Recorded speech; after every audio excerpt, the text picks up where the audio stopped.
Bonjour à tous, bienvenue dans ce nouveau numéro du Digital JT Agora News Automobility que j'ai le plaisir de vous présenter avec Yves Guita. Bonjour Yves. Bonjour Hervé. Au sommaire aujourd'hui, 6 news et quelques brèves. Parmi les news, on commence tout de suite. D'abord, Renault Mobility qui bouge avec Ikea et RCI Mobility qui voit le jour. Puis nous reviendrons sur PSA qui lance sa DS7 connectée avec Huawei. Troisième sujet de ce JT, Virgin Hyperloop Cargo, le fret à 1000 km/h. Vous nous parlerez ensuite, Yves, d'IDF Mobility avec ses 2000 bus propres en 2020. Puis zoom sur la folie des grandeurs de Didi, le VTC chinois à 20 millions de véhicules. Enfin, le salon de Pékin, branché électrique avec entre autres le BMW Concept iX3, la Nissan Sylphy Zero et les Toyota électriques. Puis en bref, la mise à jour des moteurs diesel Renault accélère enfin. Alibaba, le géant chinois, aura aussi sa voiture autonome. Volocopter, les taxis volants allemands, je crois qu'on prévoit 100 000 passagers à l'heure. Et puis Volkswagen Moya qui teste sa mobilité à Hambourg. Bienvenue dans ce JT. On commence donc par les news, Yves, du nouveau chez Renault. Renault Mobility qui signe avec Ikea et RCI Mobility qui se lance. Alors Renault Mobility fournit désormais un service de véhicules en autopartage à Ikea France. Un service de location de véhicules en libre service, 24 heures sur 24, 7 jours sur 7 et ouvert à tous. 300 véhicules particuliers et utilitaires seront déployés sur l'ensemble des magasins avec à terme une gamme complète de 100% de véhicules électriques. Tout d'abord, on a des Zoé, des Kangoo ZE, c'est-à-dire électriques, et des Trafic. Et en 2020, l'ensemble du parc mis à disposition des clients Ikea sera complètement électrique. D'accord. Et RCI Bank en matière de mobilité, dites-nous. Alors, après avoir investi ou racheté un certain nombre de start-up, Renault Crédit International, RCI Bank, vient de créer sa direction des services de mobilité et de l'innovation pour soutenir son ambition de devenir un véritable opérateur de mobilité. Depuis le 1er mai dernier, la direction des services de mobilité et de l'innovation a pour mission de proposer des solutions de mobilité de porte à porte, innovantes et sur mesure à l'ensemble des clients de l'Alliance, c'est-à-dire Renault-Nissan. Et le membre déjà du comité exécutif, c'est Madame Alice Altemer qui prend la tête de cette nouvelle direction. D'accord. Deuxième news du jour, PSA qui lance sa DS7 connectée avec le chinois Huawei. Effectivement, le groupe PSA et le fabricant chinois de smartphones Huawei ont profité du salon de Pékin pour révéler une DS7 Crossback connectée. Une voiture qui vient concrétiser la collaboration que ces deux entreprises ont menée depuis 2017. Pour faire quoi exactement, Yves ?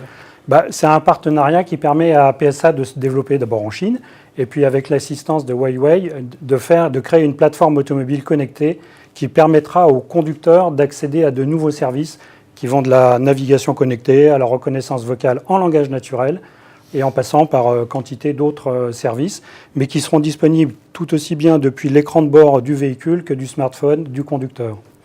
Alors, dans ces services, on a par exemple l'état de maintenance du véhicule, l'historique des trajets et différents modes de conduite disponibles. Cette DS7 Crossback, lancée en mars 2018, vient d'être commercialisée en Chine dans le courant du mois dernier, pour la modeste somme de 31 000 et 49 000 euros, cela dépend des définitions bien sûr. À noter aussi qu'une nouvelle version hybride essence 4x4 et 300 chevaux suivra en 2019, marquant ainsi l'offensive du groupe PSA dans l'hybride et l'électrique. Troisième news du jour, Yves, Hyperloop Cargo, le fret à près de 1000 km/h. Oui, alors c'est la course entre Hyperloop, celui d'Elon Musk et celui de Richard Branson. Le patron de la désormais Virgin Hyperloop One vient de présenter son système de transport à haute vitesse destiné cette fois au transport des marchandises. Quels sont les objectifs de ce pari fou ? Alors l'objectif, c'est d'acheminer du fret par voie terrestre avec les mêmes délais que l'avion, mais avec le prix du transport routier. Avec qui et à quelle échéance, Yves ? Pour réussir, Virgin Hyperloop One s'est associé aux spécialistes de la logistique qui s'appelle Cargo Speed pour concrétiser ce projet avec l'opérateur du port de Dubaï, qui est le troisième opérateur mondial en termes de transport de marchandises. Quant à la mise en service, c'est comme pour l'Hyperloop de transport de personnes, on n'a pas encore de date précise, mais il y a d'énormes investissements et on y travaille fort. Quatrième news, en Île-de-France, Île-de-France Mobilité, le projet 2000 bus propres d'ici 2020. Effectivement, Île-de-France Mobilité, l'ancien STIF, a décidé d'accélérer sa transition énergétique pour les 9500 bus et cars qui circulent dans Paris et la Grande Couronne. Plus de 2000 bus propres vont ainsi être commandés d'ici à 2020. Sur quel rythme et selon quel programme, Yves? Alors, Île-de-France Mobilité et la RATP ont déjà commandé une soixantaine de bus, 67 plus précisément, pour faire des tests avant de lancer des commandes plus massives.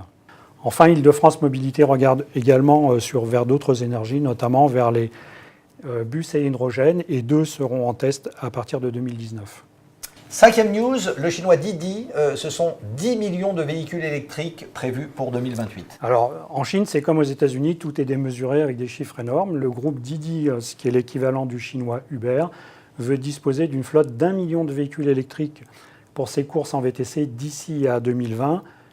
Et tenez-vous bien, plus de 10 millions de véhicules électriques d'ici à 2028. Un objectif qui est facilité par un récent accord qu'ils ont passé avec 31 constructeurs automobiles et leurs équipementiers, parmi les constructeurs Toyota, Volkswagen, Renault, Nissan, Mitsubishi. Didi, c'est combien d'utilisateurs environ? Alors aujourd'hui, Didi, c'est 450 millions déjà d'inscrits à son service de mobilité et il souhaite atteindre les 2 milliards dans le monde d'ici à cette même échéance de 2028, en commençant à s'exporter notamment au Mexique.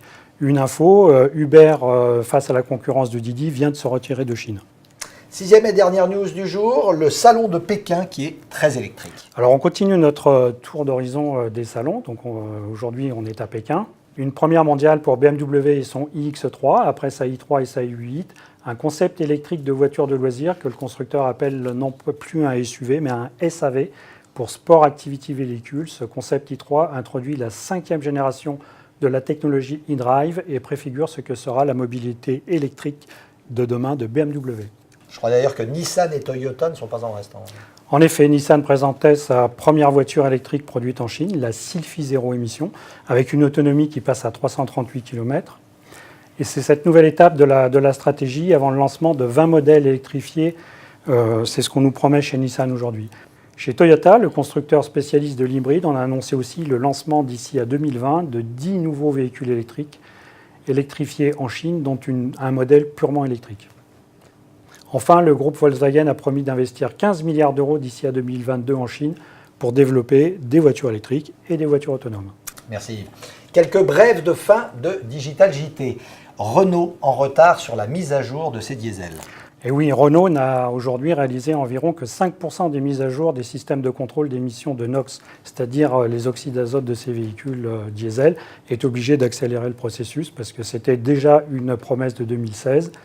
Et le groupe vient d'annoncer qu'il va proposer systématiquement ces mises à jour à tous les clients qui se rendent dans les concessions du groupe. Ce qui serait bien, c'est qu'il le propose même aux autres. Fin 2018, Renault passera à 25% de ces mises à jour de moteurs diesel, puis 50% à la mi-2019 et 90% à la mi-2020. Alibaba aura aussi sa voiture autonome. Alibaba, qui est le géant du commerce électronique chinois, a rejoint ses grands rivaux de l'Internet que sont Baidu et Tencent. Alibaba, qui réalise régulièrement des essais de voitures autonomes sur route, détient déjà des autorisations. Son objectif étant d'atteindre la capacité d'autonomie de niveau 4 sur une échelle qui va de 1 à 5, c'est-à-dire un niveau très important.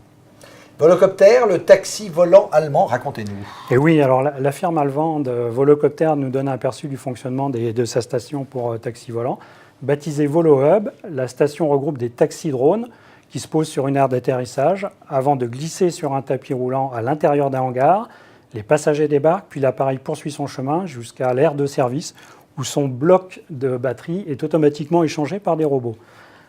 Il part ensuite vers une zone de stationnement où il est prêt pour repartir pour un nouveau voyage vers un nouveau voloport à raison d'un départ possible toutes les 30 secondes et surtout une capacité de transport maximum de 100 000 personnes à l'heure.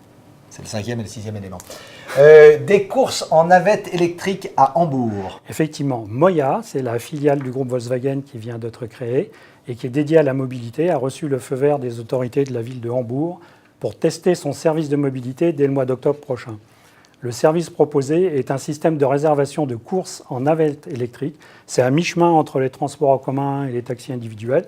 Le projet Moya va démarrer avec une flotte de 500 véhicules environ.